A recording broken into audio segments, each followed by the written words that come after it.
Wednesday, October 18th, 2023, regular meeting for the Chittenden County Regional Planning Commission. Are there any changes to the agenda? Okay, is there any public comment for items that are not on the agenda? Okay, let's hear from our staff. Charlie, you have Brian and Pam. Who would like to go first? We'll go according to the agenda. Brian is up first. Hi, Brian. How are you? Brian Davis. How are you? If Pam is here, I know that she has another meeting. Okay, well, then let's defer to Pam. I'm looking for Pam. I don't think she is here, Brian. Okay. And so, all right. Yeah, I don't know. She may not be able to make it. So, yeah, Brian, why don't you go ahead, and if Pam comes, she can hop in. Awesome. Let's jump right in. Hi, everybody. How are you? My name is Brian Davis. I am one of the senior transportation planners on staff. I started a few weeks apart from Jason Charest 16 years ago in 2007. Let's see. I graduated from Texas A&M with a Bachelor of Science in Recreation, Park, and Tourism Sciences. That was in Texas, of course. Then I moved to Colorado, goofed around a bit, worked for the Forest Service, did some biking, gained some nonprofit experience with the land conservation land trust, worked for an affordable housing nonprofit for a little while, did some writing and some editing for a paper, came to Vermont to get a Master of Science in Natural Resource Planning. At the same time was doing some Forest Service work here. They were updating the Green Mountain and Finger Lakes the master plan for that, and then hired on by then the MPO, now RPC, of course. Much of my work here focuses on walking and biking, whether that is creating comprehensive master plans for our municipalities, or whether that's scoping studies or corridor studies. I also work on transportation demand management, which is trying to get people to change their behavior and use other modes instead of driving alone. The past couple of years, I've been one of the staff that's focused on doing some of the internal equity work, which we've hired Ann Nelson Stoner. She's doing great work. Also working with Melanie on a health equity grant. That is something that all RPCs statewide are working on through funding from the Vermont Department of Health. So some different things besides transportation planning, and of course, responding to all the different requests that we get from our cities and towns outside of the work program. That's terrific. I think you sound like a real Renaissance man. Great. A lot of great experience. Does anybody have any questions or offer for Brian? Brian, were you ever a yell leader at Texas A&M? I was not. No. These days, I'm what you call a 2%er. Awesome. Thank you very much, Brian. Pam, are you, I understand, heading off to a meeting, and maybe can give us your elevator talk? Thank you. Sure. Yeah, I'm actually right in between meetings. I just did a food shelf board orientation for our new board members, and our board meeting has just started, and my vice chair is running things till I get back. So, well, please lead with the food shelf. Where what's that? Where is the food shelf? Oh, I'm sorry. Shelburne food shelf. Thank you. Actually, I'm standing in the stock room right now. Awesome. Good for you. So hi, everyone. My name's Pam Brangen. I've been with Chittenden County Regional Planning Commission since 1999. So almost 25 years. Will be 25 in May of this coming year. Prior to coming to the RPC, like Brian, I had a little bit of time with the Forest Service. I worked out in Idaho on the Clearwater National Forest, and then in West Virginia on the Monongahela National Forest. Idaho was actually where I got my start in doing GIS work, which is what my main job is here at the RPC. My title at the RPC is GIS Data and IT Manager. So I am responsible for data development, map making, both paper maps and online maps, and I do a lot of analysis work. And I also help out with the IT stuff in the office. We do have the tech group as our primary IT support, but I'm sort of the front line. And if I can't quickly solve a problem, I usually direct folks to call the tech group, because I don't have formal training in IT. It's just sort of been a part of my job that I've been doing through the years. Let's see. Is our tech group SimQuest, or how do we? No, it's actually the tech group. Oh, very good. Thank you. So, over my time at the RPC, I started in 99 and GIS was around, but it certainly has changed a lot just in the 24 plus years I've been here. I started out doing a lot of just paper maps, printing them out on on the plotter, big wall size maps, to today where the majority of my work is online. I've made map viewers for almost all of our towns, and those map viewers contain like the town zoning data, their parcel data, natural resources information, transportation, roads and bridges, sidewalk data. I've also done a lot of dashboards. I was just working on one today for ash trees, identifying where ash trees are along roadways in a town, and the town is working to remove some of their ash trees, and so they're documenting which trees have been removed and which are still there. So I'm updating the dashboard for them. Analysis wise, I've just recently been working with the city of Essex Junction to help them figure out their impervious surface based single family home impervious surface average, so that they can start to develop a stormwater impact fee. And let's see. I don't know. There's the amount of work that the amount of work that I do with GIS is just quite ranging. I don't know. I can imagine. I think the layers that I see in the applications for GIS are just innumerable, as you just described. The ash trees alone is just one overlay, and then you can do so much else with it. And we use it for obviously our energy mapping planning with the wind versus the solar versus the natural resource protection and all that other stuff that goes with it. So it's pretty giddying and overwhelming at the same time. If Yes. painting by numbers. Well, thank you. Does anybody have questions for Pam or comments? If not, Pam, I'm going to let you get back to your other business, and equally important, if not more so, because it's much more specific than our wide-ranging stuff. Thank you. Thank you very, very much. You're welcome. Have a good evening, everyone. You too. All right, folks, we're going to move on to item 4, which is the consent agenda. We're looking for action from the cities and towns and a vote from the cities and towns. So we're going to ask the representative from Buell's Gore and all our regional members to sit this vote out. But the representatives from the cities and towns, we have a need for a motion to approve the consent agenda in a second. Move to approve the consent agenda. Thank you, Andy. Yep. Second. Second. And thank you, Mike O'Brien.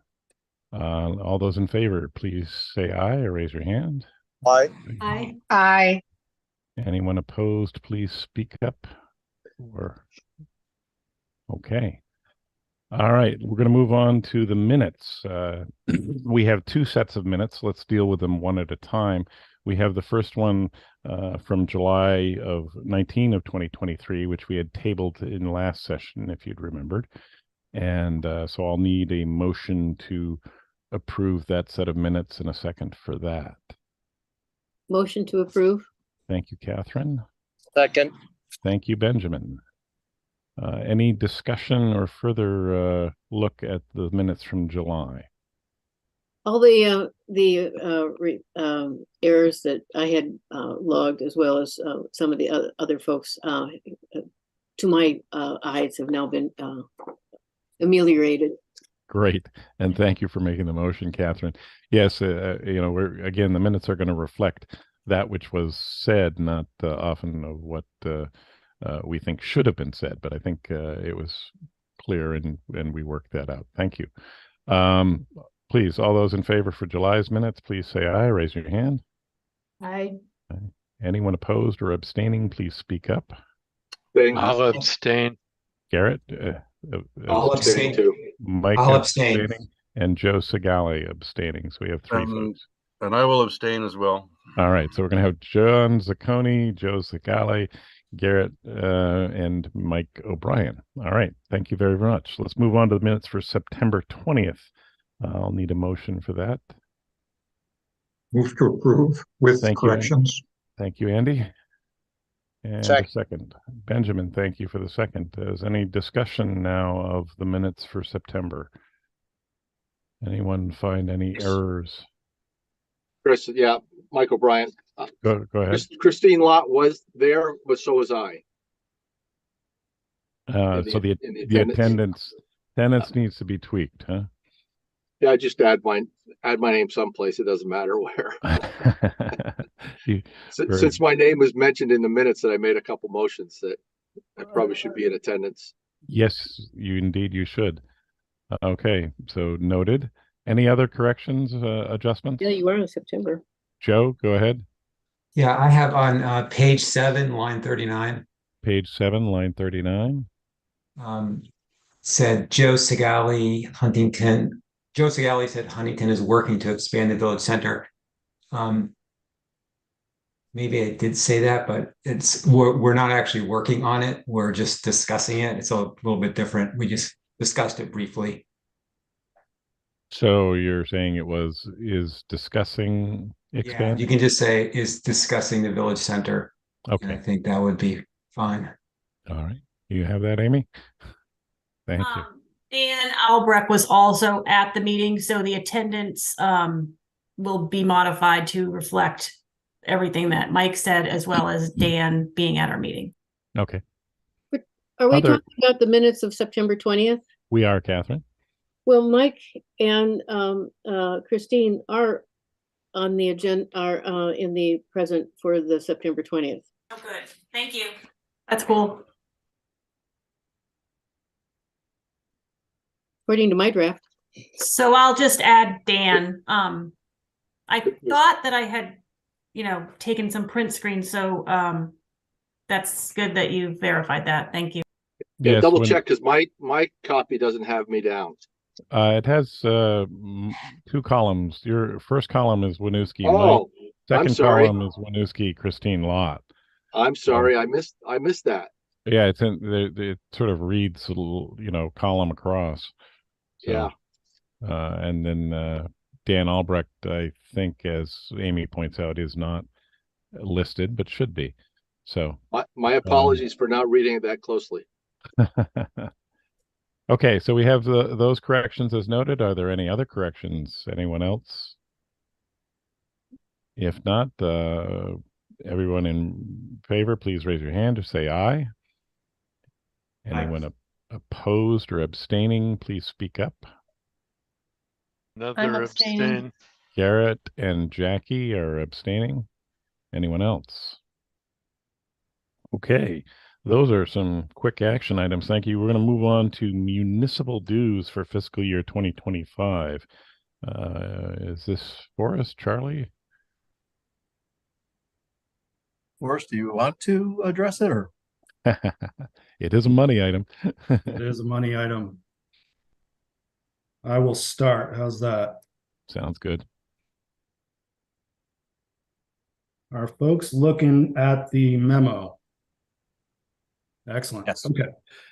So as usual, a little context and background about what we use the dues for, how we divvy up the county using the Equalized Education Grand List, the EEGL, and also noting that we use the Employment Cost Index for state and local government employee compensation, a lot of syllables, to just gauge how much of a increase we may or may not be asking for. The 12-month period last year was relatively high, probably reflecting the broader economic situation in the country. So that was 4.9%. In years past, it's been probably half that, if not lower. So that was quite a bit higher. And I also usually include a little history about what we've done with the dues over the last 5 years or so. And we held them level in 21 and 22, and then increased by 2%, and then again by 3% in 23 and 24 for a 5% increase over those 4 years. And we were at an assessment, or we are at an assessment of $263,070 for this fiscal year. So during the executive committee meeting, we discussed all this and looked at this table, and we noted that the ECI was relatively high, and that the RPC's compensation costs have also increased relatively dramatically over the last year or two, again reflecting the broader inflation in the country, and also noted that there is a lot more state dollars flowing through our budget. So the thought process was maybe we should share some of that increase with the state revenue and the towns, and proposed roughly half of that 4.9% increase, a 2.5% increase on the overall dues. And after some discussion, that's where the executive committee landed. So that's what the suggested increase for FY25 is, coming from the executive committee to you, the board, tonight. And that is a fairly accurate summary of what we discussed 2 weeks ago at the executive board. Thank you. It was always a percent concern for the cities and towns as we raise the rates, and we've done fairly well over the last 5 years. So the executive committee took a look at it, thought about 3%, settled at 2.5%. The research that Forrest put in here, as you see in the memo and the packet, is pretty comprehensive. So we feel quite solid with where we land on it. The individual percentages can be eyebrow raising for the various cities and towns, as you can see for Buell's Gore, and for Richmond, and for Shelburne. You get 7, 8, and 23%. But the overall change for CCRPC is $6,000. So it really is a drop in the bucket, and the percentages really belie the true impact of how we use these dollars to leverage federal dollars and state dollars.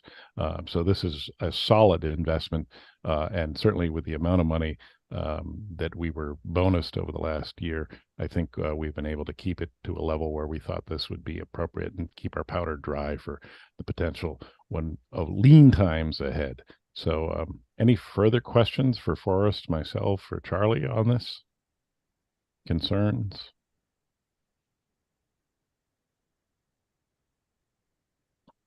If not, this is an action item, and we're looking for a motion to approve, as you can see in your packet. Also move. This is Garrett. Okay. And thank you, Garrett. And a second? I'll second. I think Mike O'Brien I saw, or Jackie. Okay, You with can have Jackie. it, Mike. We'll go with Jackie. We've been thank you, Jackie. So any further discussion? If not, all those in favor of this 2.5 increase, please raise your hand or say aye. Aye. Aye. Anyone abstaining or opposed, please speak up. Okay, thank you. I believe that's the end of our action items. So we'll move on to the equity update, the code of conduct initial discussion. Is Ann Nelson here tonight for that? Yes, she is. Okay, great. Yeah, can you all hear me? Yes, we can. Thank you. Okay, let me share my screen.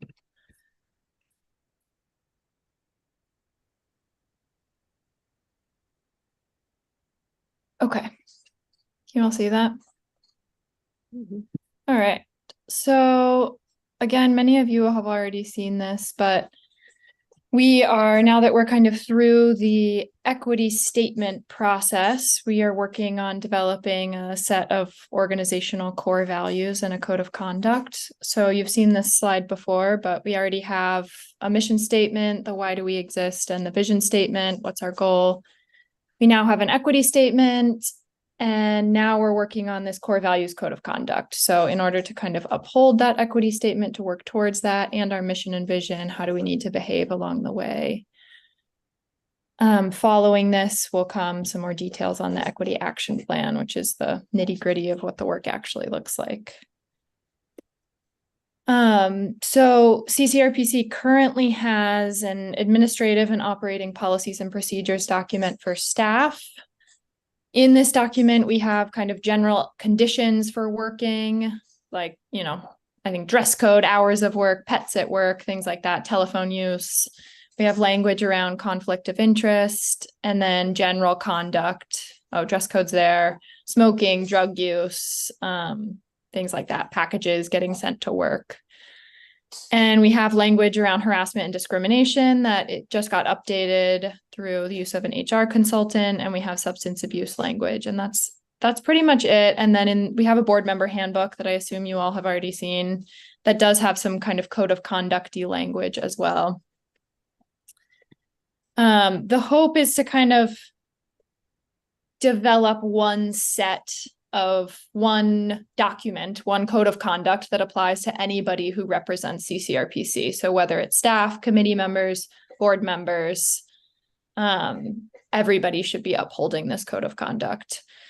So the way we are thinking about it is developing the core values, ideally 3 to 7, a number that we can remember, to guide the behaviors. What are the values that we want to uphold? What is our kind of desired culture?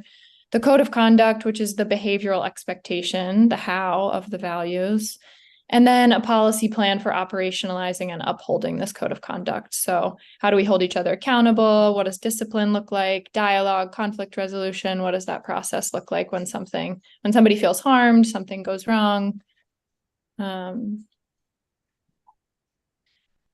Why this update? Even when it's not spoken, there is an established culture. Culture is cultivated. So let's be intentional about the culture we cultivate if we're trying to work towards certain goals.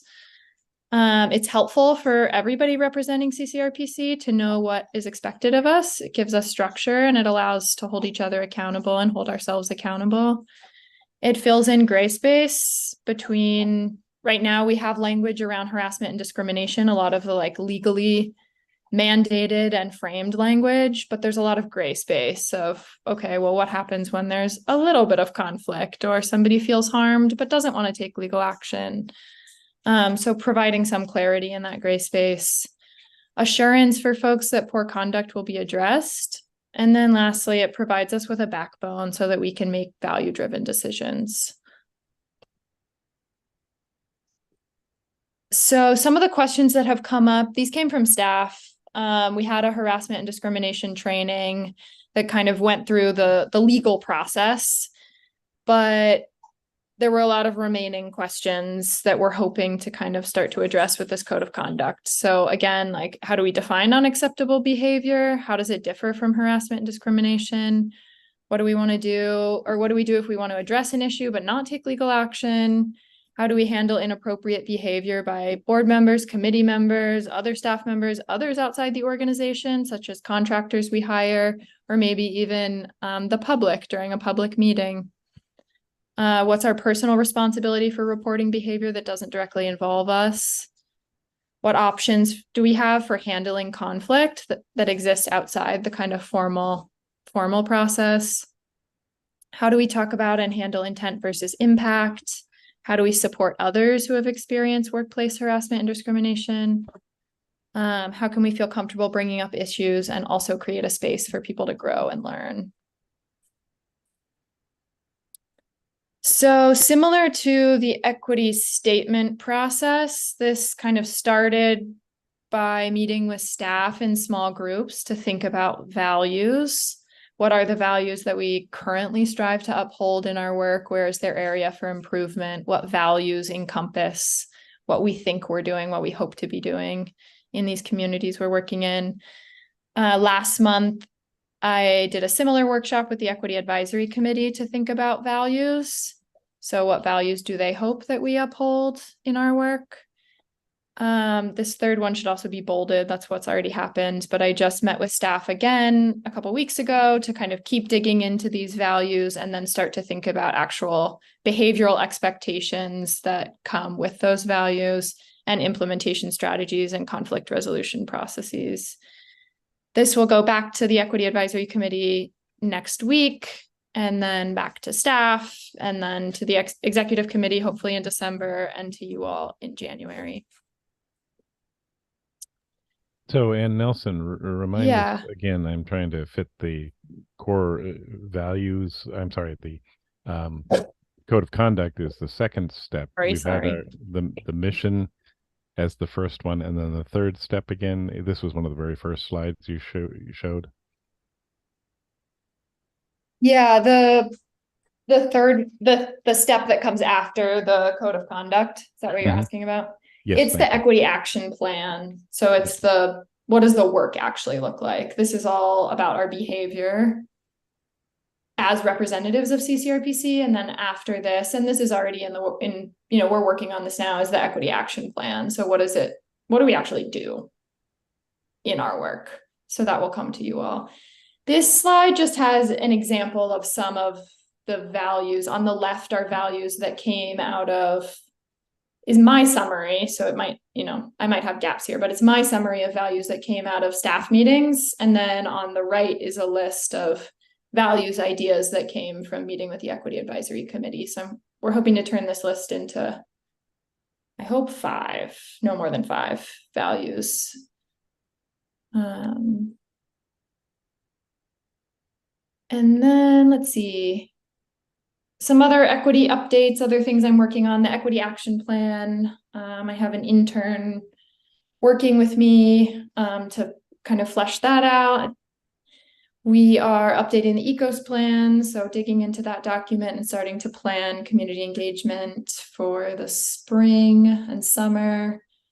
Equity Advisory Committee meetings are still happening once a month. Still lots of just connecting, relationship building, getting to know people in the area, working with the creative discourse for mentorship still, and project support for other staff as I have time and can. So I'm sorry to jump in, but we have the equity statement, then we have the code of conduct, and then can I foresee in the equity action plan that we're going to have some way of reinforcing the code of conduct at intervals as we get new board members every year? I believe staff on board in their training, but it's the type of thing that I think obviously needs to be rehearsed more than once and maybe more than once a year. Correct? Yes, definitely correct. Some of that is also happening in these code of conduct discussions of how do we actualize a code of conduct? How do we not just have it be words or a document that lives on our website or that gets handed out to staff that nobody reads or board members? So yes, it's very much, we're thinking about that now, Chris, and how do we make these aspirations public and revisit them frequently so that others can help keep us accountable and we can help hold each other accountable to them.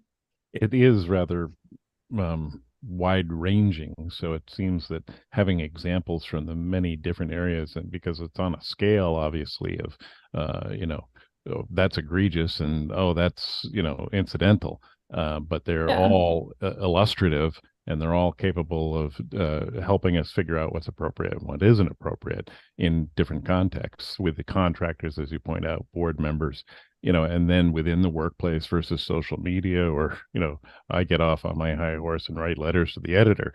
And, as a representative on the board, it might be taking a broad swing or swath at something that isn't entirely acceptable. So, yeah, that question of when do we represent CCRPC, when do we not? If we're trying to foster an inclusive environment here, then are we always a representative of CCRPC? And yeah, that behavior is always on a spectrum. It's not clear. This document's not going to be able to outline everything, but to add some language around a process of working through conflict before we get to, formal written. I think right now it's like oral reprimand, written reprimand, suspension, and then you're asked to leave. And there's so much room for growth before we get to those steps. How can we kind of dig into that and create space for that? Excellent. Anyone have comments or questions for Ann Nelson? Yeah, I see Bruce's I have a hand. question. Go ahead. So this is Bruce Wilson. Thank you, Ann Nelson, for your presentation. We appreciate it. So when you say mentorship with the this core group, what does that mean? Yeah, do you remember Sue McCormick and Nadia DeBose from the Creative Discourse Group who did the organizational equity assessment of CCRPC? I still meet with Sue every other week for just like mentorship, kind of guidance, collaboration, just to check in with her about my work. Has it been decided we're going to continue with their contract? Yeah, it's a good question. It's coming up. Their contract ends, I think, at the end of November. So that's a conversation that we're currently having right now.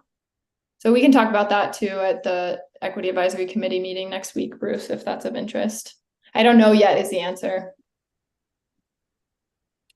Melanie? Right, hi. Just have a question about the code of conduct and how it applies to committee members that represent CCRPC. I mean, given the Israeli-Hamas conflict that's happening and that it's kind of playing out in our community. There's a rally downtown today. I'm wondering if somebody who represents CCRPC attending a protest that is anti-Israeli or anti-Semitic, and they're at the rallies or protests that are that way in nature, are they violating CCRPC's code of conduct? Yeah, it's a good question, Melanie. This is a tricky issue with no clear answer. I think that for committee members, I think most of the time there needs to be a line between what you're doing as an individual in your own life. You're choosing to show up as an individual to that protest based on your own beliefs and your own positionality and experience in the world. I think we have control over how that shows up in committee spaces or in spaces that are explicitly CCRPC. And my hope is that we would be able to have, if anybody feels like the fact that people are showing up to protests on either side is creating a non-inclusive environment just in its nature, that we would be able to have a dialogue around that and figure out some way forward. Because I don't know. Yeah, I don't have a clear answer to that, but I'm open to other thoughts. Charlie, I see your hand is up, and Dana, I see your hand is up. Yeah, just back to the values. I know you want to whittle that down, but I really like forgiveness, and that's not something that you usually see on something like this. I sort of celebrate that, and I think it's really important in the workplace so that you can move on from conflict in a meaningful way and not hold grudges, like secret grudges that you really haven't gotten over and that still kind of eat away at you. So I think forgiveness, I put a vote for that one to stay. Thank you for saying that. That came from the Equity Advisory Committee members saying, like, we really want CCRPC to like be a leader and be an innovator and take risks. And also like forgiveness is really important because we know people will make mistakes. And yeah, I agree. It's a beautiful value to hold. Charlie? Yeah. Dana, were you done? Yeah. Okay. I just kind of want to know a couple things. One is, we don't have a code of conduct right now, except for kind of the pieces that Ann Nelson kind of talked about. But in particular, and even what we do have is almost all staff oriented. And so I just want you to kind of think, Melanie raised a question, but just as you think about, your role as a board member, if you have any specific reactions or things, and how we deal with those things as board members and committee members, in the community, if you have thoughts that we ought to be thinking about in this code of conduct drafting, this is a great time, or if you want to email, follow up later on, or call, me or Ann Nelson or something. Happy to get any more feedback, because we are kind of going into some territory we haven't really been in before. We've been, like I said, the policy is very staff centric right now, but we know that, there's also the potential for negative things to happen in different committee meetings or other forums where it could be perceived as CCRPC's position, or CCRPC is, a representative of CCRPC said X, so just this is kind of new ground for us. So if you have reactions or thoughts or cautions, things we should watch out for, please speak up. Thank you. Benjamin, you have a hand up? Yeah, I'm a little concerned because if it's staff members who are of CCRPC and they're engaged in activity where they're identified, there's a certain element of agency. And I think that that's of concern. The enormity of the attack by Hamas and murder in the homes of some 1,400 civilians, and in particular, whether it's the Bedouin in Rahat in their town or the people who were attending a peace concert, in fact, and really just the unspeakable horrors. There's certainly room for concern for Palestinian civilians, but to be identified as somebody coming from the CCRPC, I think that's, and you say, well, there are things to be said, but there's a terror organization that engaged in horrific terrorism and has been hiding behind its own civilian population, which in and of itself is a major war crime. So it's a horrific situation, but identifying in particular with the aims or buffering or excusing what's taken place by and perpetrated by a terrorist organization is really disconcerting. It also has a chilling effect on other people as well. And I think we need to be very careful in people who are full-time employees or with CCRPC and the impact that may have in intimidation, in fact, towards those who are relatives or have family who've been killed. Thank you. Thank you, Benjamin. And certainly that, go ahead, Bruce, I'm sorry. So, Benjamin and Dana, I like your answers and your what you just presented. I'm one of the founding members of the community justice centers around the state of Vermont, starting in Burlington. And we have this process that we created called restorative justice process. And the restorative justice process is what was the cause, how did it affect someone?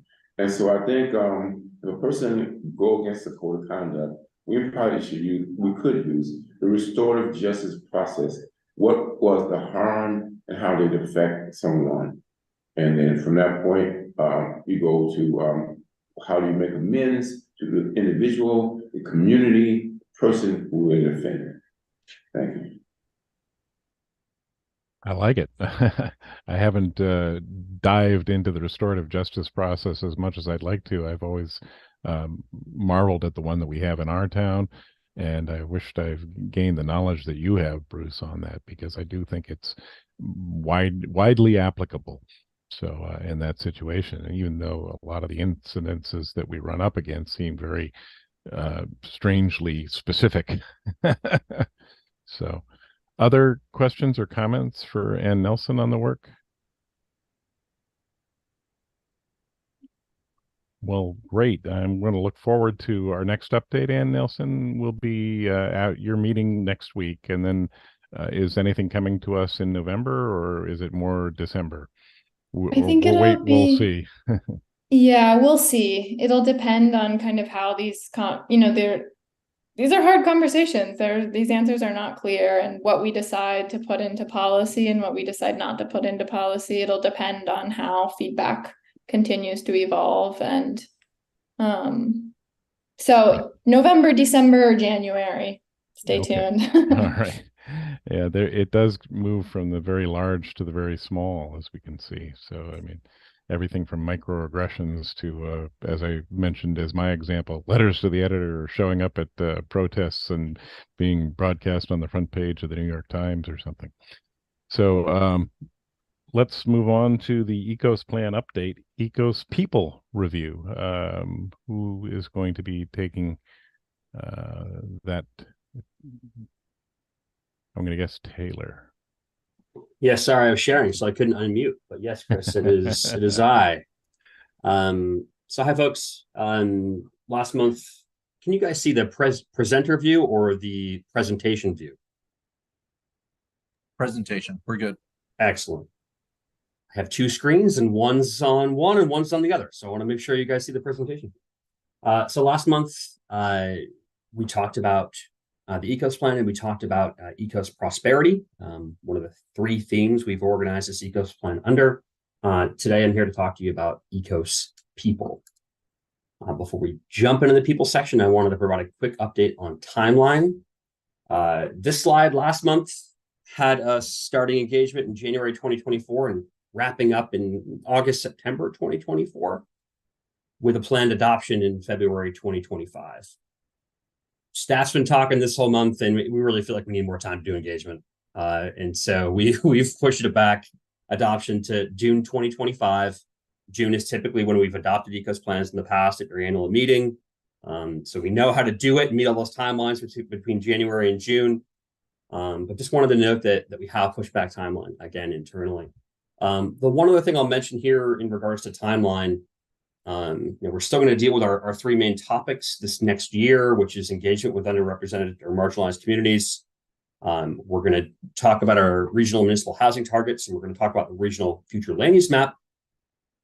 But we also may look at restructuring the plan a bit. That's also been something our ECOS plan committee has been talking about over the past month. Something we haven't brought to LRPC yet, the Long Range Planning Committee, something we may talk about with them in November. But there may be some restructuring of the plan too that we'll be working on over this next year. Any questions on timeline before we delve into the details of ECOS people? Okay, hearing none. As I said before, the current structure of the ECOS plan is really divided into three different parts: prosperity, people, and place. Today, we'll talk about people, which is centered on the goals for health, social connectedness, and emergency management.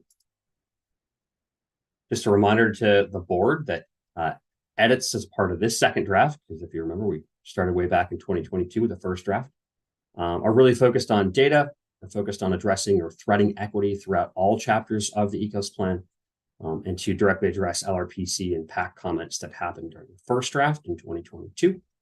And so the intent of your review here tonight is just to get a general sense of additions, deletions, and provide any questions or comments that you have to me so we can think about it as a part of the third draft. I'm first going to talk about goals. And so the health goal in the ECOS plan has been pretty substantially revamped. We wrote it in collaboration with staff at the Vermont Department of Health.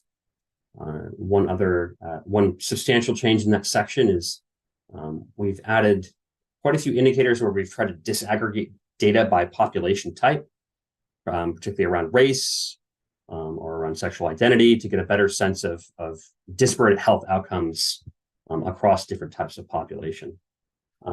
Melanie Needle has really been coordinating with the Department of Health on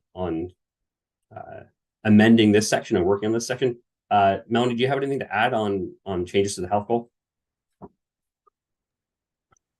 I don't think so. I think you covered it well, and it was also covered pretty well in the memo, so I don't have anything to add. Thank you. Okay. Moving on to emergency management. This section in the current ECOS plan is emergency management, public safety and criminal justice, I believe is its title. Staff discussed the criminal justice part of the goal, and recognize that addressing criminal justice isn't a statutory requirement for a regional plan. But then two, recognize that we didn't quite feel like we had the time or expertise to have a substantial or adequate discussion about criminal justice within the confines of the ECOS plan. And so our decision currently is to remove language related to criminal justice from the ECOS plan, and instead restructure this goal to be exclusively related to emergency management, and to talk about emergency management within hazard mitigation and in connection to public safety, which CCRPC does have some connection with in terms of our work. This section has been totally reframed around the phases of emergency management according to FEMA, which are prevention, preparedness, mitigation, response, and recovery. So in that chapter, we talk about how CCRPC works within those 5 phases. Any questions on the health or the emergency management goals? Bruce. Yes, thank you. Thanks, Taylor. So I think it's all very important, and we should be included within everything Department of Health have to offer. And one way to do that, for many years, I sat on the epidemiology work group, and it covers everything that entails with Department of Health, their work. And I think maybe we should look into that, the epidemiology work group from the Department of Health, and we can get a lot of answers. They got a lot of statistical information about what it is and about health and growth after tobacco and cultures and diversities, equity, and ethnicities. And so I think we should look into epidemiology work group. Okay, the epidemiology work group at the Department of Health. Okay. Melanie and I can follow up with our contact at Department of Health, Amanda Freshley, and see if there's anything that working group can provide us that fits within Bruce. That's fine. I think they have a policy and a procedure manual or how they operate and exactly what they do. Maybe that's the first thing we should try to acquire from them, so we can actually see what the topic areas that we might want to look into, how we want to work and collaborate with them, synergize. Okay. Any other comments or questions on health and emergency management?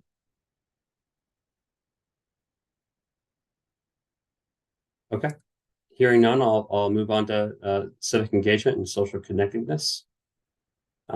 This is Garrett. I guess you didn't see my hand. I do have a question.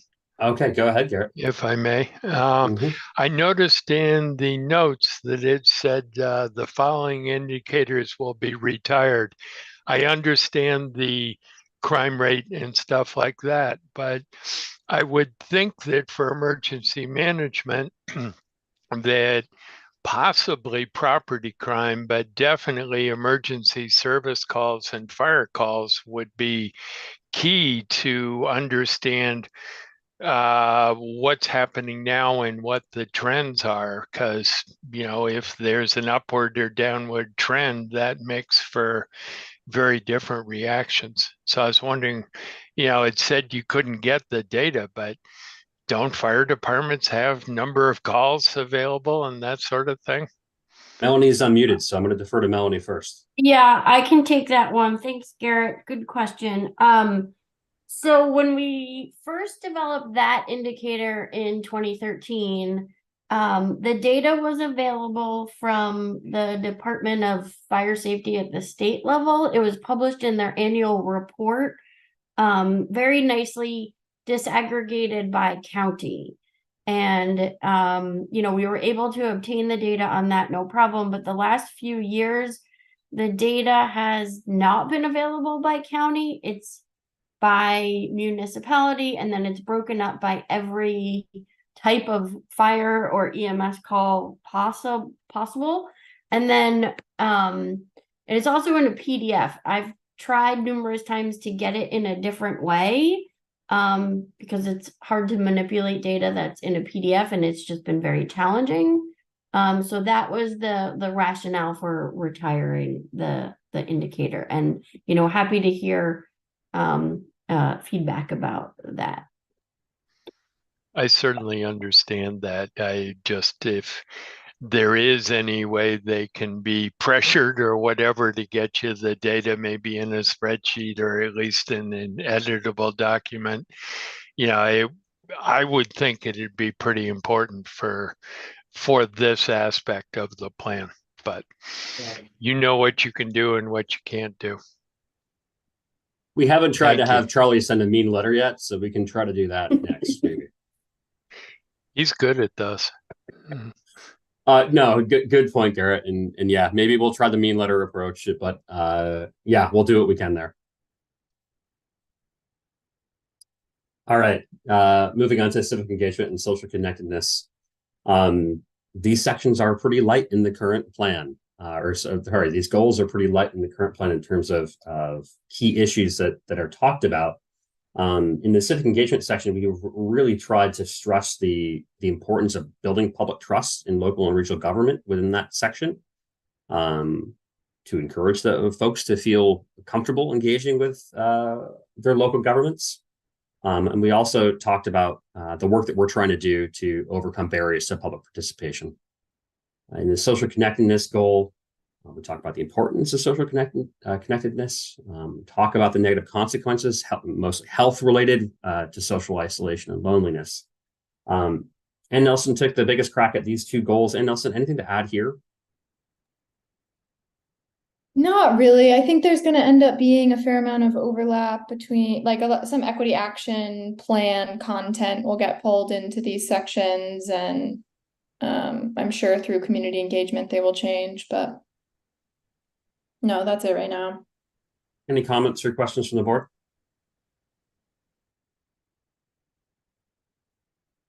Okay.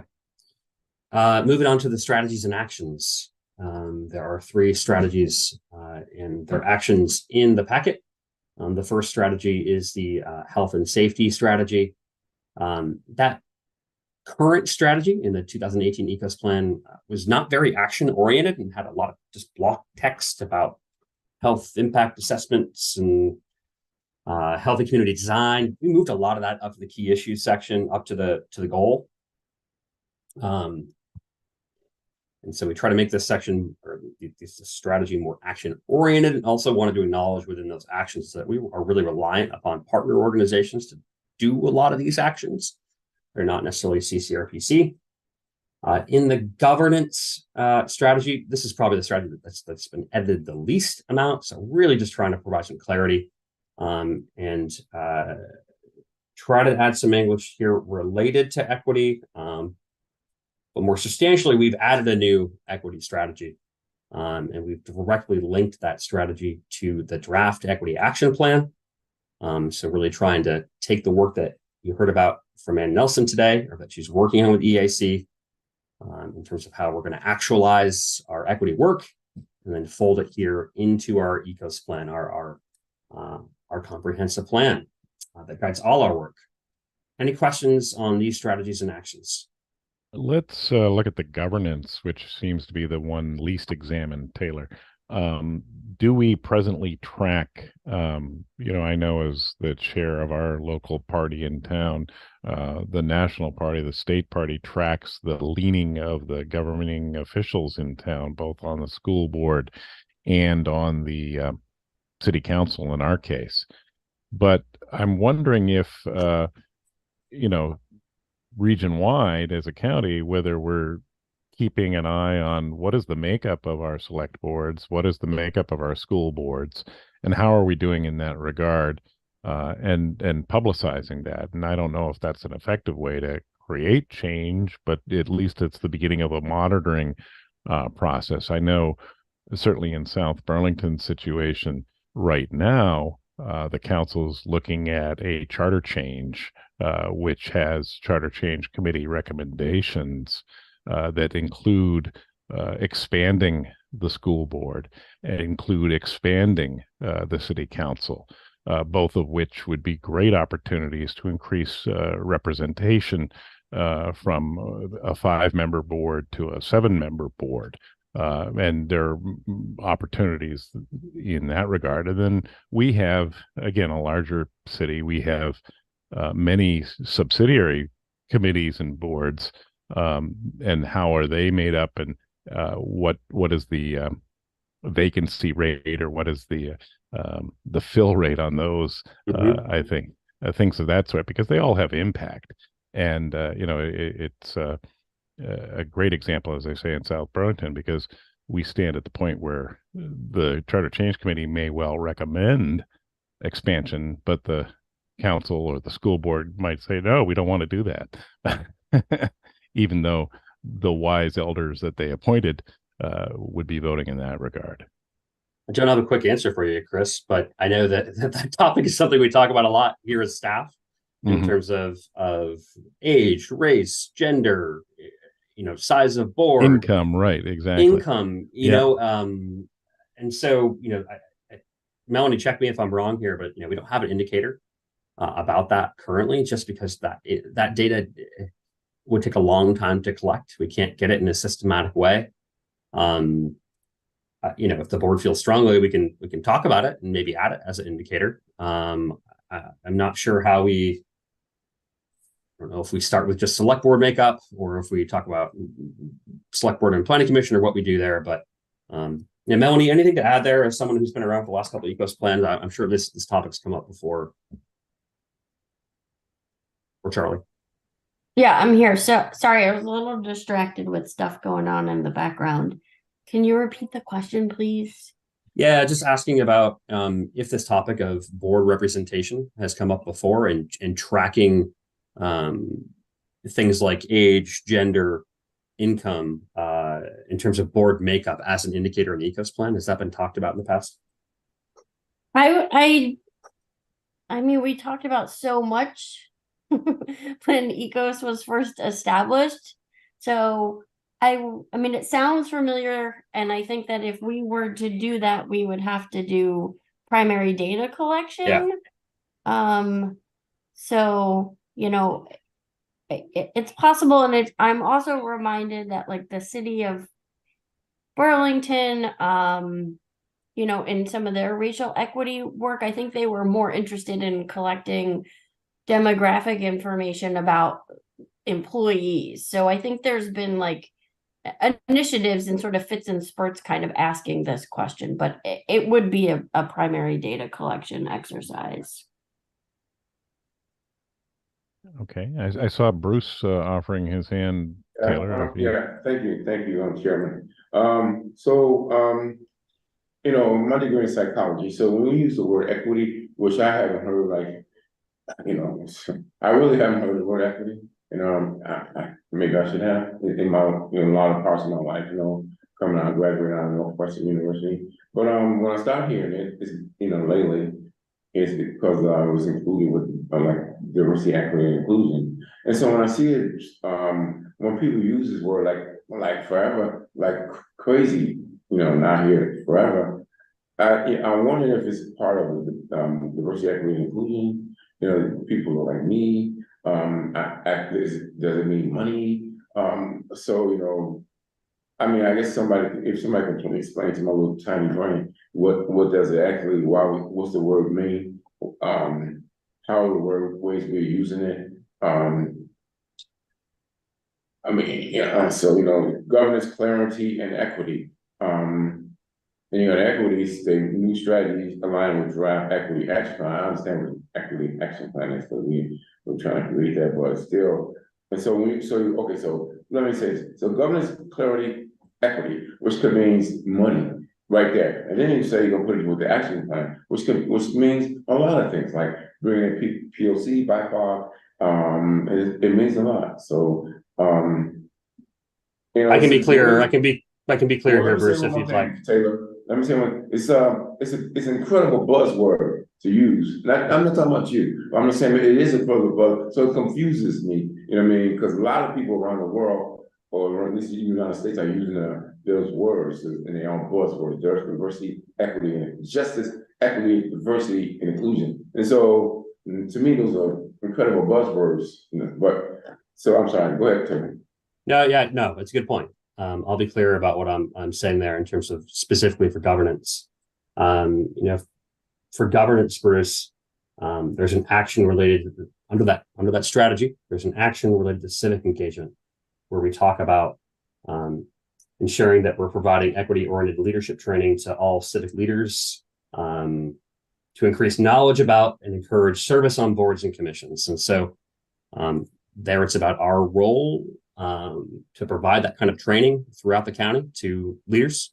And then in terms of the equity strategy itself, there we're saying that we're going to ensure that equity is prioritized in the design and development of all programs, policies, and initiatives in Chittenden County. And then we specifically refer to implementing the equity action plan that EAC is working on. Does that help clarify things? Can I jump in for a second too? Sure thing. Yeah, so Bruce is right. This word like really does get thrown around and we infrequently know what we're talking about. But with ECOS, like I've been thinking about this, Bruce, and I think, like, to be clear, equity will be and is integrated in every part of the plan. Like, there are strategies and there is content that is equity related, meaning it's intended to help close the gaps in disparate access to resources and opportunities based on identity. And that is woven throughout this entire plan. The equity strategy itself, I think we're actually kind of leaning towards renaming like planning practices. And it's like our methodology of planning. How do we do it in a way that helps redesign how resources are allocated to different communities based on identity? So it is planning practice specific, and then different equity actions, equity related actions are woven throughout every chapter in this plan. You know, I like to see the words, thank you, Anthony, that's clarification. But I like to see the word inclusion more, because if you're included in something, and we talk about it a little bit, you're included, then there's equity automatically. You know what I mean? I can understand what equity means if I'm included in something. So I think I would like to see us use some of the words in our presentations, inclusion. Thank you. Thank you, Bruce. Any other comments or questions on these strategies and actions? Jackie, I see your comment. No, VLCT does not have that data. We've asked them for it in terms of board makeup.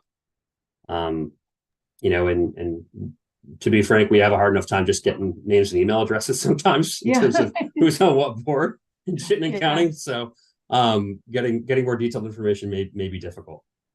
Is there any chance they would be willing to cooperate to help get that data? We certainly can ask. I don't know if Charlie has thoughts on that. If I know they're advertising right now for a seat on their equity advisory committee, so you know there may be a chance to participate and get them to go in that direction.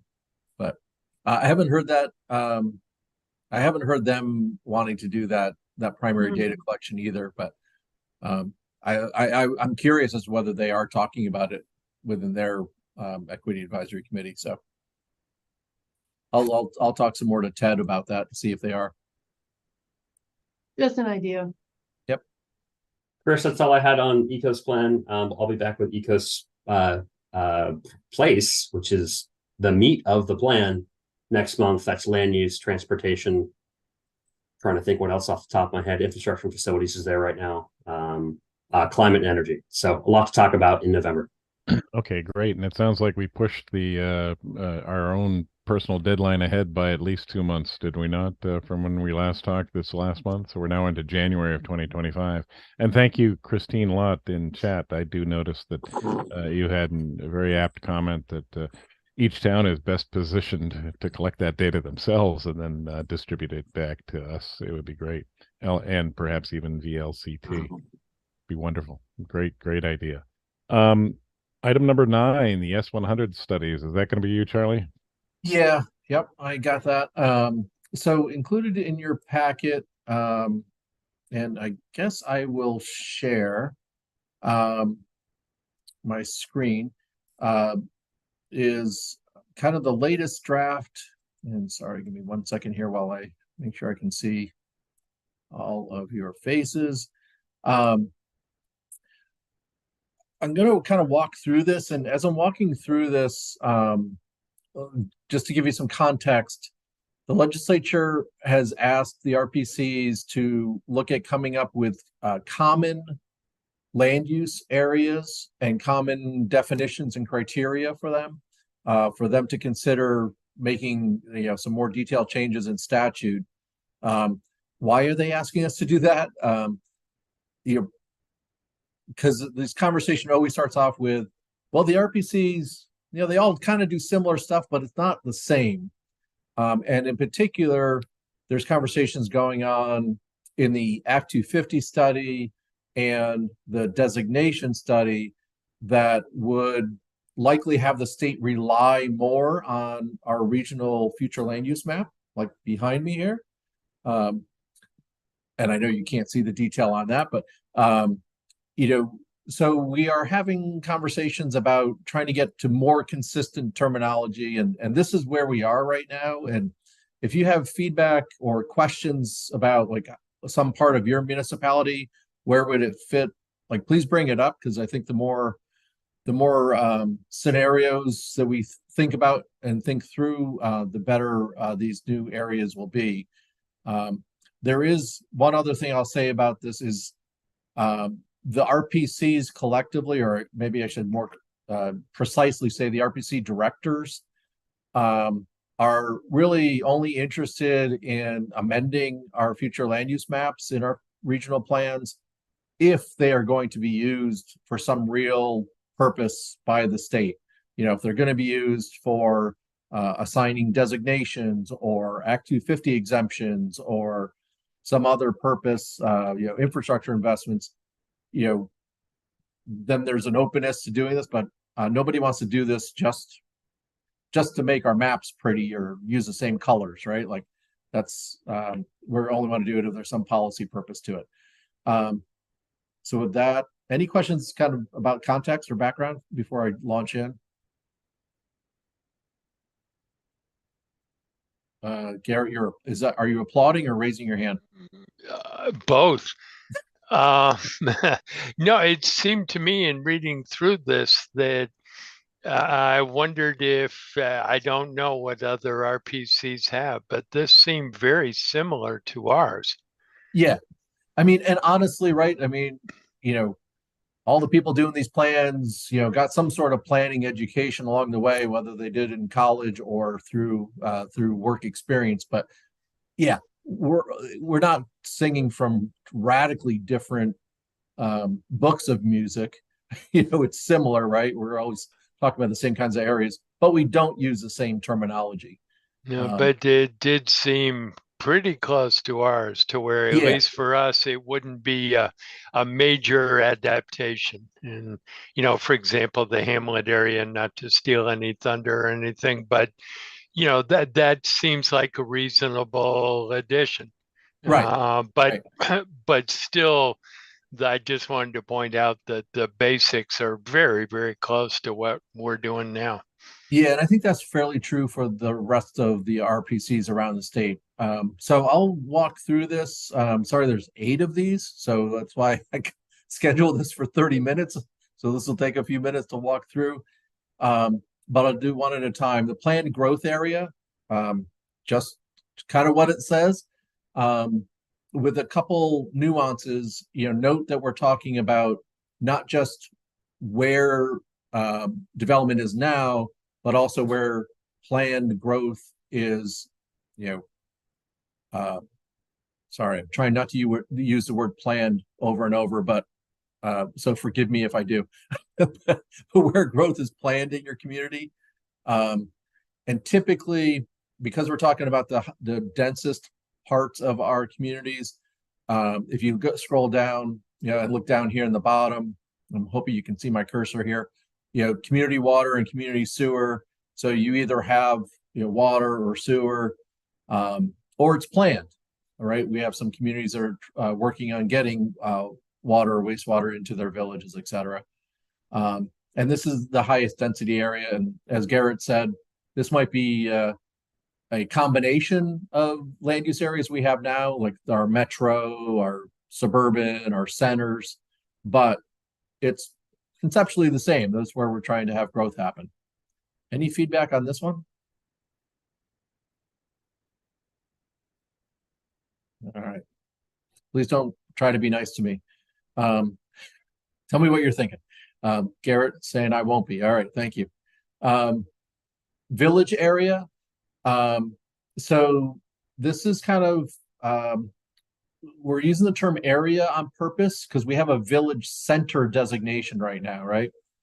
Those village center designations have been very tight, to just like the commercial core of our villages.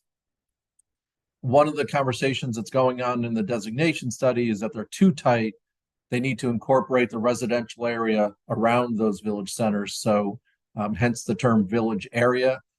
And this would be, maybe you don't quite have the ability to get to like 5 DUs per acre because maybe you don't have wastewater or maybe you don't have zoning.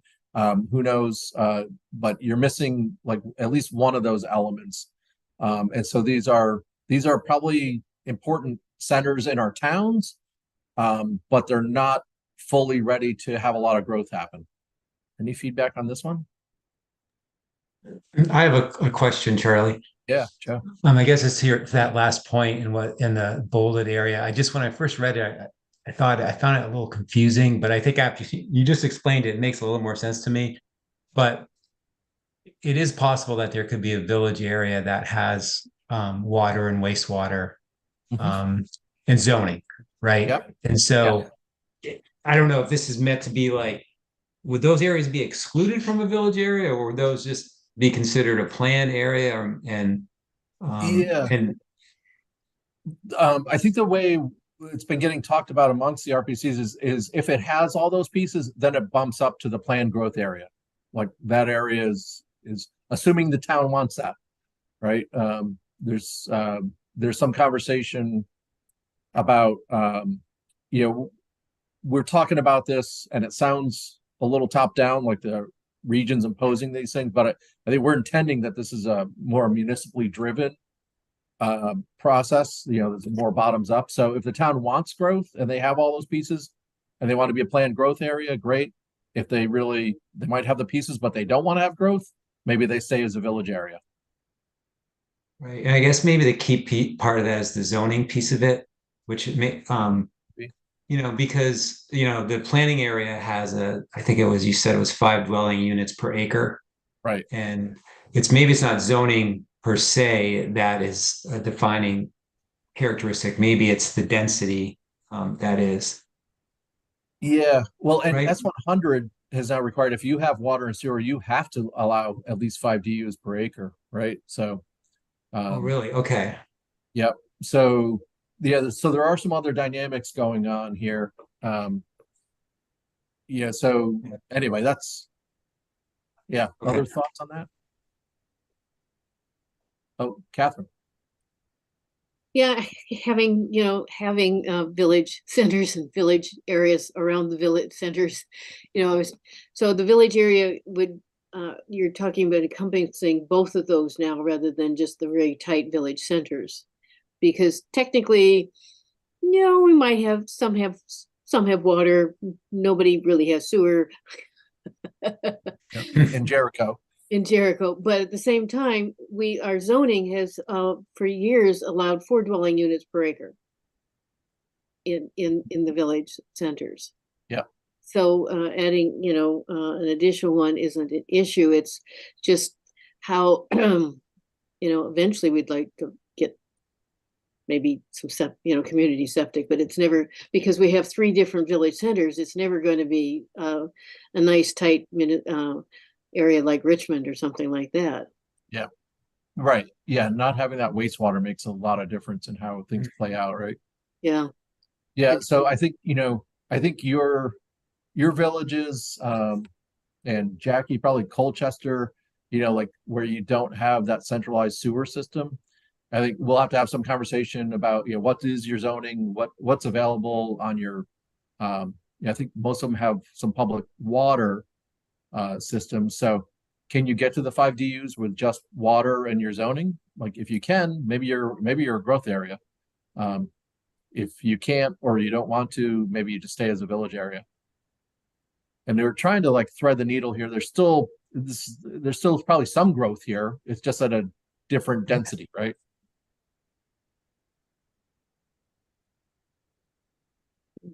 Okay. Any other thoughts on this? Thank you. All right, now the the real tough one. The third area we have on here, right now, at least we're calling it a transition area. And what kind of came up out of our conversations was a few different things. One was the most recent part of the conversation had to do with how villages or frankly, even maybe some of our larger municipalities, think Montpelier, think Barry, like evolve away from flood prone areas. And so they may transition upslope if they can. So that was one part of the use of transition area that was getting discussed. The other, and the majority of what is in this definition, talks more about commercial strip development, which, almost every village and city has that commercial strip down the state highway, typically, into and out of town. Is a town trying to redevelop that in a dense way with mix of uses and, getting housing there, then maybe it's a transition area. If it's going to stay strip commercial, it probably wouldn't be identified this way unless the town is intending for it to change and evolve. But that was kind of the basic thinking here. Thoughts? This is kind of a tough one to wrap your head around. Well, for me, not for you. So what happens if it's strip commercial and there's no plans to push it in a more dense direction? It just remains in limbo. What does it consider? Yeah, I think it probably, depending on the density, it might either be, if it's part of your village area, fine, but it might just be a part of the rural, area. And right. I don't know, but that's a good question. Maybe you're pointing out like maybe there needs to be something in between to kind of identify those areas as a different kind of land use pattern, even if they're not trying to get denser or mix. Yes, yeah. I mean, they're all over the place, right? You think about, so many towns have them, even small towns like us, like Huntington has them. Yeah. Thanks. All the RPC staff are getting together this Friday, so this conversation is really useful in preparing for that. Oh, Dana. Well, I was just thinking that Shelburne might be a good example of a transition area. Yeah. It's got a whole lot of stuff going on Route 7 North right now, with housing, and but it's not in the village. It's further up, and it could be a good example. Yeah, thanks. Any other thoughts on this one? Thank you, folks. This one is pretty short right now.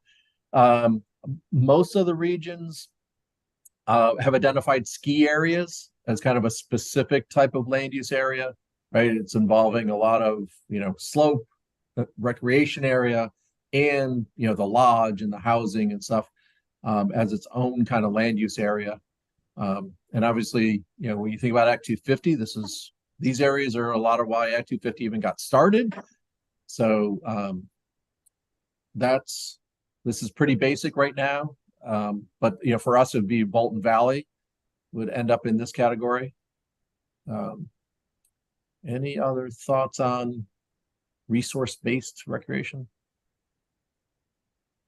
And we're kind of being purposefully a little vague there, just in case there was some sort of waterfront, like Basin Harbor Club, maybe might be something like that in Addison County.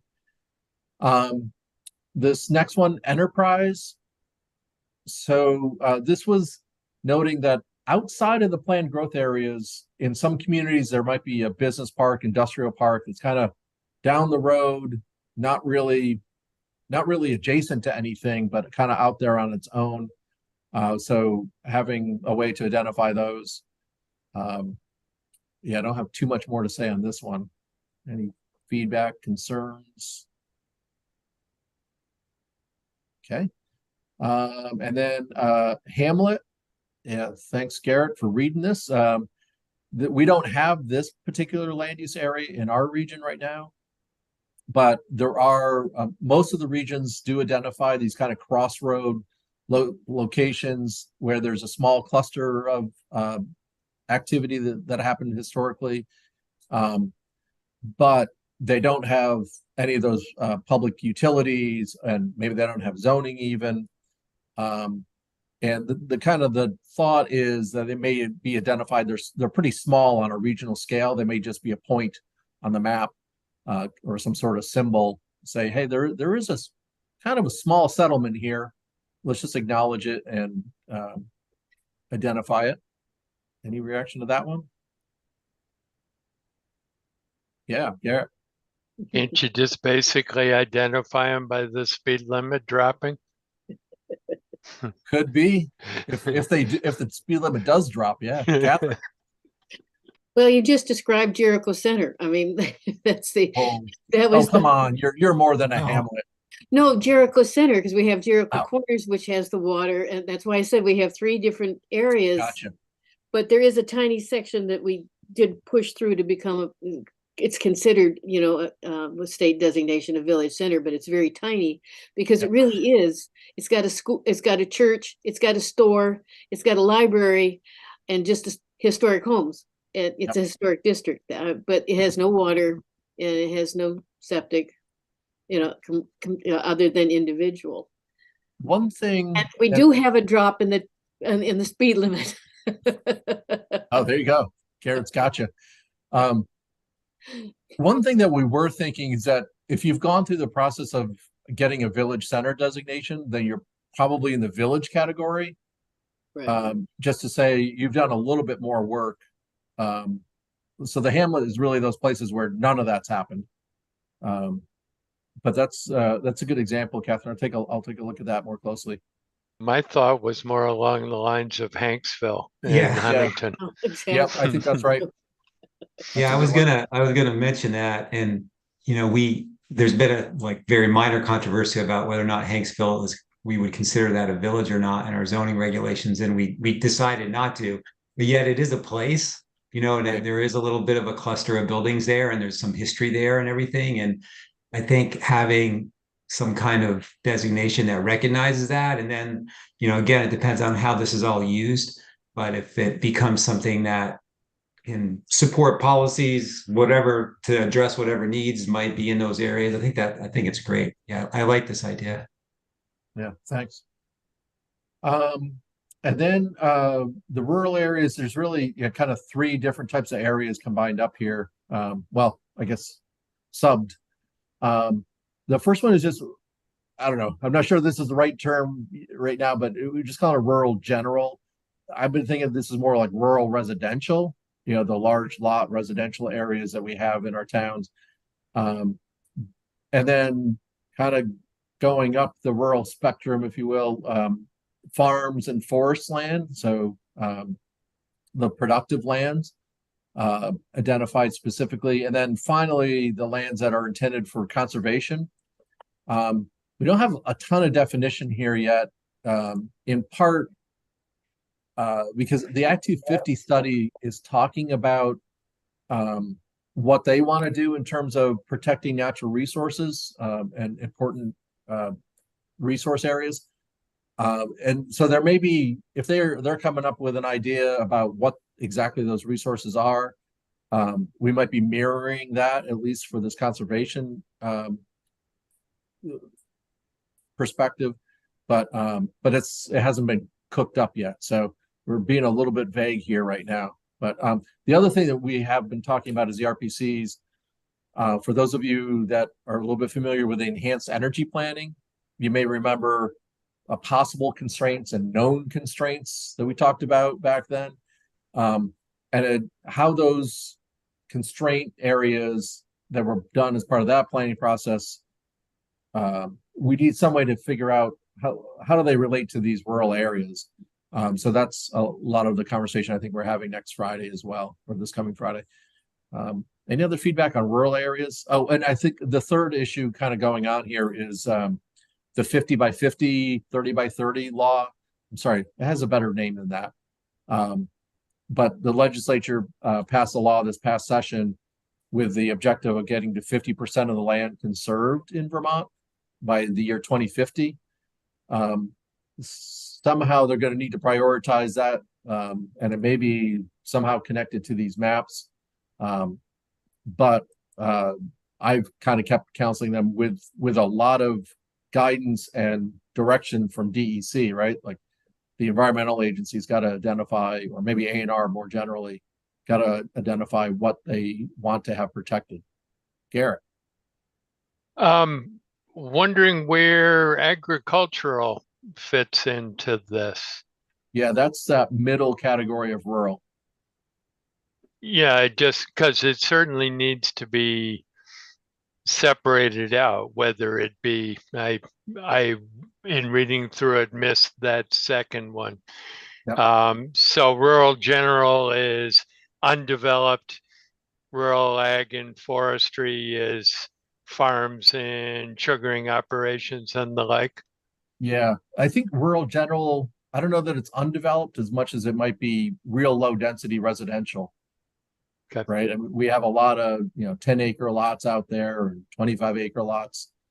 Although a lot of the 25-acre lots of, doing it for current use. So they're farming or forestry, but we have a lot of large lot residential. Sorry, where did Dana go? Sorry, I was just thinking Charlotte. Thanks, Dana, for the. We have a lot of that too. Yeah. And we still have 5-acre zoning in our village. All right. Well, I live on one, so I can't throw any stones. All right, you're rural general. I know. Yeah, we all have to name our land use area. Yeah. So I think, and then the other part, there's a little section at the end here. I don't know if anybody got down to this, but there's also probably some process changes that are going to occur if the state is really going to put more weight on our planning maps. Then there's going to also be more review, more specific criteria probably, and there's even some conversation about appealing, or how our plans get approved, and might they get appealed, if someone's disagreeing with our planning work. So there's some early thoughts here. Maybe the regional plans might go to some group, kind of like the downtown board, where all the state agencies are there, but also the Natural Resources Board chair. VNRC has a seat there. The State Historic Preservation Officer has a seat there. It's a pretty well-rounded board. Maybe they're the ones that kind of review and make sure we're complying with state statute. And if there needs to be an appeal process, maybe that goes to the Natural Resources Board. I don't know. So if anybody has any thoughts, please let me know or email me later, whatever makes sense to you. But it's definitely, I just kind of, I guess, building the expectation. if our plans become more important, there's going to be more process around them to review and approve. Stop sharing here. Any more thoughts, reactions to the general direction things are going? Okay, thank you. Thanks, Chris. All right. Would you like to continue with item 10? I guess. One side note, I sent to you all this afternoon a message that I sent to the staff just about the times we kind of touched on it earlier, so I'm not going to revisit all of that, but just let me know if you have any feedback. It's hard right now not having kind of an official code of conduct. We are like in a little bit of a weird place, but really we're just asking people to be sensitive to each other. And be caring for each other, and also trying to express, that we don't support any kind of form of discrimination or harassment. Oops, sorry, Joe, was that you? Okay, sorry. So just, well, yeah, happy to get feedback on that. Item A, thank you for those of you that have joined me already at your select board or city council. I think I've finished all of the towns north of the Winooski. I'm not sure what this dynamic was this year, but the towns south of the Winooski have been slower to get on my calendar for one reason or another, and a whole variety of reasons. And I just really appreciate all of your participation, and I want to take the opportunity, I think, to thank the staff and all of you for all the work that you do, because I've been, it's just really kind of been heartwarming, to be honest. Some of the conversations have been so positive, and select boards have been so appreciative of our work. And so thank you. I think, just last week, Brad and Benjamin, being in Underhill and Westford, like those were really positive conversations, really positive feedback. I appreciate it. And Andy last night in Williston as well, right? So thank you for that. And this was all before we armed you with the 2.5 increase that you can now bring with you to all the towns south of Winooski. Yeah, they won't be as happy for sure. Dana. Yeah, Charlie, I just wanted to thank you for circulating such a thoughtful piece today. Oh, no, thanks. Because, it's playing out on such a global scale, and it's easy to feel kind of disconnected we're going around on our daily lives here and just turning on the news, and it's easy to not feel connected to the atrocity of it all. Yeah. And what you wrote kind of pulled it all together for me on a Vermonter level. I just wanted to thank you. Yeah, no, thanks for that, and real credit to Ann Nelson and Emma, who really put a lot of work and thought and effort into that. It went through many iterations, so thank you. Legislative breakfast topics. This is kind of on the agenda just to kind of get your thinking about things we should talk about. If you flip to the second page, or the after your agenda, I've tried to capture things I've heard about already under that December 5th meeting. We'll certainly talk about the S100 studies and what the legislature might do for the housing crisis. That might be a big part of the conversation. We were talking about the Broadband Communications Union District update, maybe an update on the West Central Vermont SEDS, or Economic Development District. Transit finance has continued to come up. Local, making it easier for municipalities to get local options tax. Michael, did you want to weigh in there? Oh, you're muted. You stole my thunder. You stole my thunder. So well, go ahead. It wasn't my That's thunder. fine. I just want to make sense. No, that's fine. Yeah. Thank you, though. Yeah, no, thank you. Flood regulation.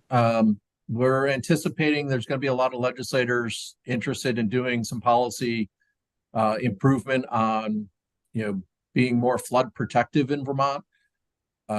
So, already hearing, there was a bill that got introduced at the beginning of this biennium. So, January, that would have the state take a stronger role in river corridor permitting, and also possibly taking over floodplain regulation from municipalities.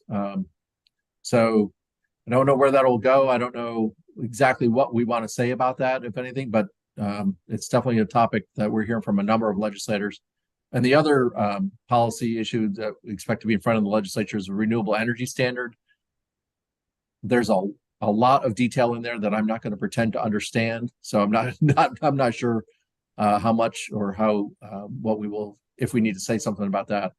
Any other issues we should at least kick the tires on about discussing in December?